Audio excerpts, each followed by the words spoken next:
La reprise de l'usine du Sud, toujours à la une. La création d'un comité de concertation dédié divise. Question repreneur, nous entendrons un économiste des matières premières et du nickel.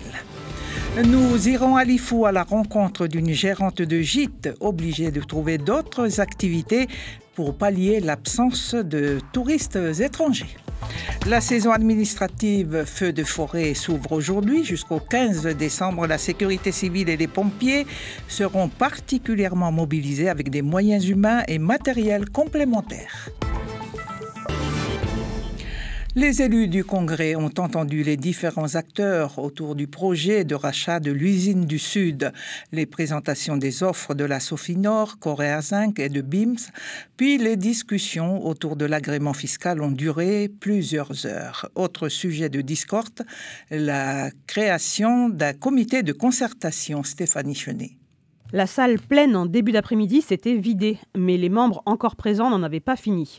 Objet du débat en début de soirée, un comité de concertation, l'interlocuteur de Vale NC sur la procédure engagée. Sa composition, le président du Congrès et un représentant par groupe politique constitué, le président et le membre du gouvernement en charge du secteur de la mine, et le président et 2 membres du collectif de l'ICANN, l'instance coutumière autochtone de négociation. Un comité chargé de vérifier auprès de Vale NC que les garanties techniques, financières, sociales et environnementales apportées par le repreneur choisi sont conformes, entre autres, au schéma de mise en valeur des ressources minières et aux dispositions du code minier. Mais voilà, pour le groupe Avenir en Confiance, les missions de ce comité ne relèvent pas des compétences du Congrès. Virginie Ruffnac, chef de groupe Avenir en Confiance, dénonce aussi l'absence de la province Sud dans ce comité. Déjà, ce comité de concertation n'a pas de sens sur nos compétences. Mais en plus, il n'intègre même pas la première autorité régulatrice sur ces sujets-là, qui est la province Sud. Donc on a le Congrès, on a l'ICANN, on a le gouvernement. Il n'y a même pas en plus l'autorité régulatrice qui est la première concernée par ce sujet. Donc on voit bien, on est dans une démarche politicienne. La délibération a finalement été adoptée après de longs échanges, 22 voix pour, celle de Calédonie Ensemble, de l'UNI et de l'UCFLNKS Éveil Océanien, contre 18 de l'Avenir en Confiance. Sonia Backès a annoncé que, considérant que l'article 1 de cette délibération est, je cite, « totalement illégal », un recours serait déposé. La présidente de la province Sud parle même d'une prise illégale d'intérêt de la part de 12 signataires à l'origine de la délibération. Affaire à suivre.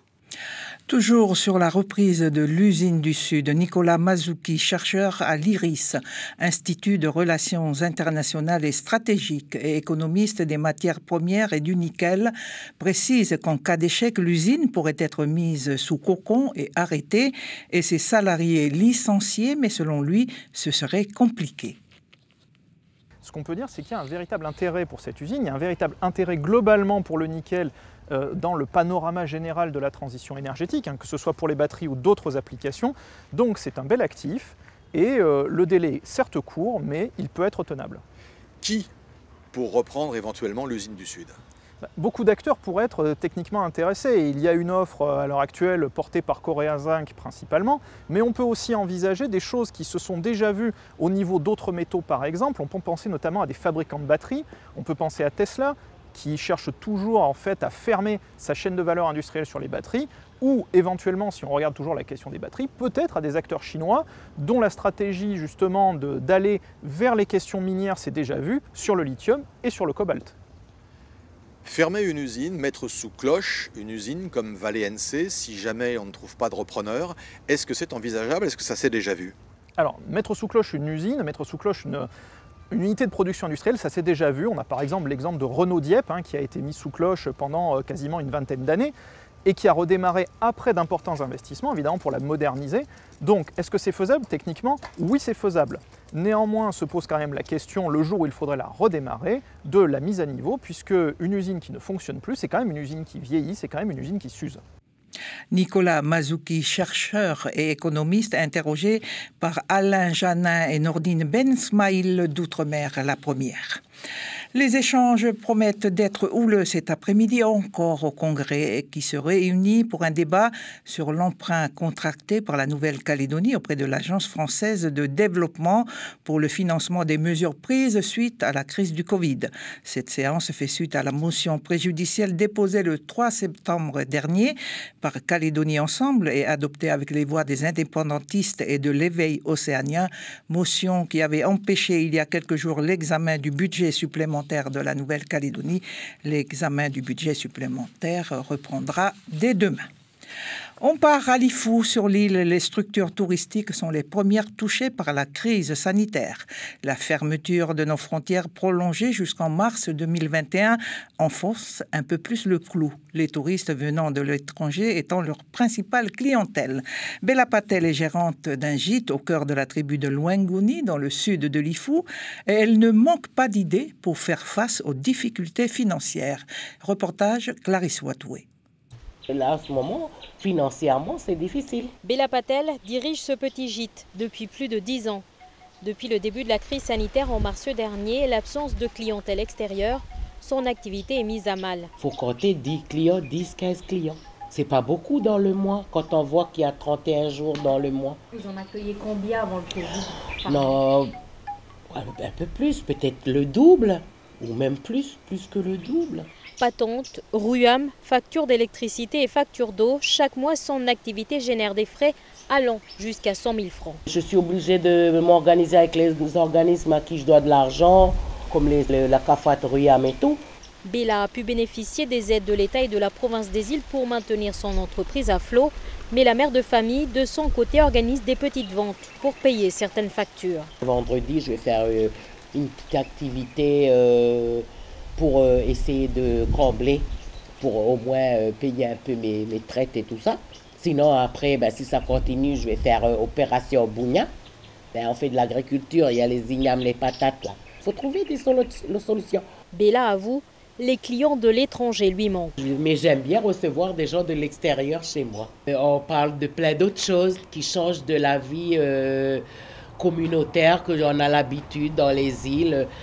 On change de conversation, on partage sur plein d'autres choses qui se passent dans le monde, dans la vie de chacun, on partage quoi. Je voyage moi au travers de mes clients. En attendant un retour à la normale, ce petit bout de femme garde un état d'esprit positif.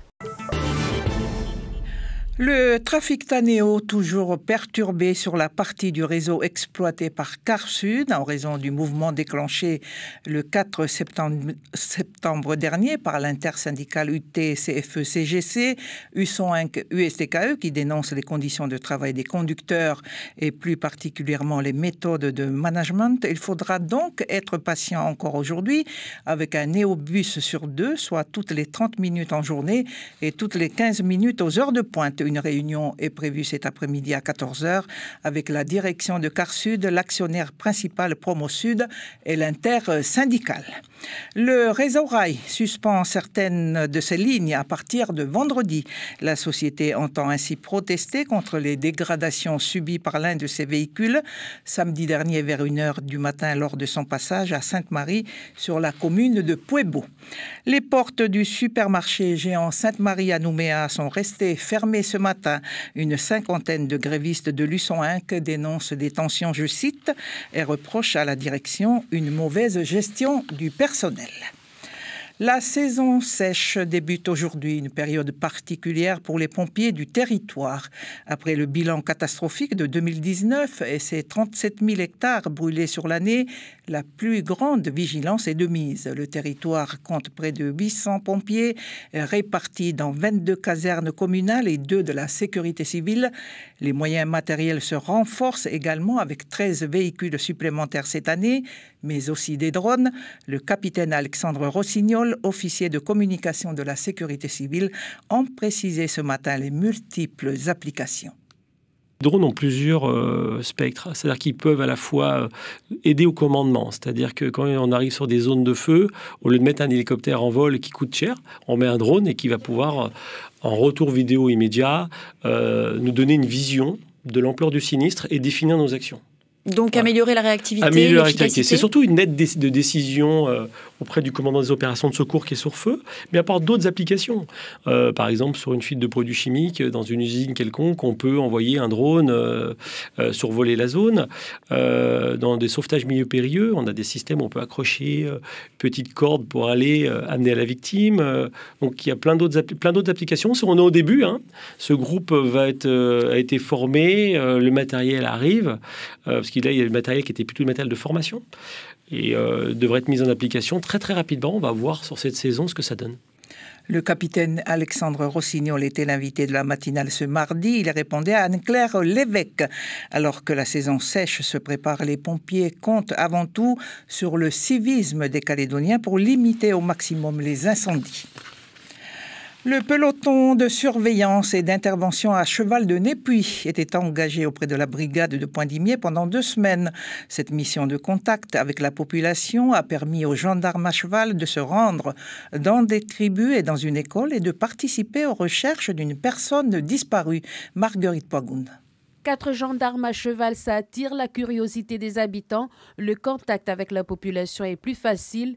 Le PSIC peut se rendre dans des endroits difficiles d'accès pour les autres gendarmes. Le chef François Barbereau du PSIC de Népuy. Le cheval, ça atténue le rapport population-gendarme. Le contact cheval-humain, c'est idéal, quoi. Ça passe très très bien. Et donc on va aux écoles, on va dans les tribus. C'est vraiment une grosse mission de contact avec la population de Calédonie. On vient serrer des mains, on vient discuter, on vient demander s'il y a des problèmes. Donc voilà, se montrer. Et voilà, le cheval permet d'avoir un abord totalement différent par rapport aux gendarmes des brigades. Pendant 2 semaines à Poindimier, le peloton de surveillance et d'intervention à cheval est allé dans des tribus, dans une école et a même participé aux recherches d'une personne. Les précisions avec le chef Barbereau. Sur les 2 semaines de mission qu'on a faites, on a été utilisé pour faire une recherche de personnes qui avaient disparu. On a été reprendre contact avec certaines tribus, faire des photos, voir les écoles du côté de Thiéty. On a été voir lundi le directeur de l'école. On lui a proposé de prendre contact avec les élèves, leur faire voir les chevaux, prendre quelques photos. On est allé du côté d'Ométeux, on a été sur le point de vue de Povilla, on a été du côté de Névao. Tout s'est bien passé. Après Poindimier, le PSIC est à Boulou-Paris cette semaine. Un mot de football à l'affiche des quarts de finale de la Coupe de Calédonie. Une seule rencontre opposera 2 équipes de la Super League. SC Nedjéou contre l'AS Kounié. Ingensport, tenant du titre, rencontrera l'AS Roanono en promotion d'honneur Île. L'Olympique Club de PH Sud fera face à l'AS Mondor. Et le RC Poindimier PH Nord affrontera Magenta. Ainsi s'achève ce journal. Merci de l'avoir suivi. Bel après-midi sur La Première.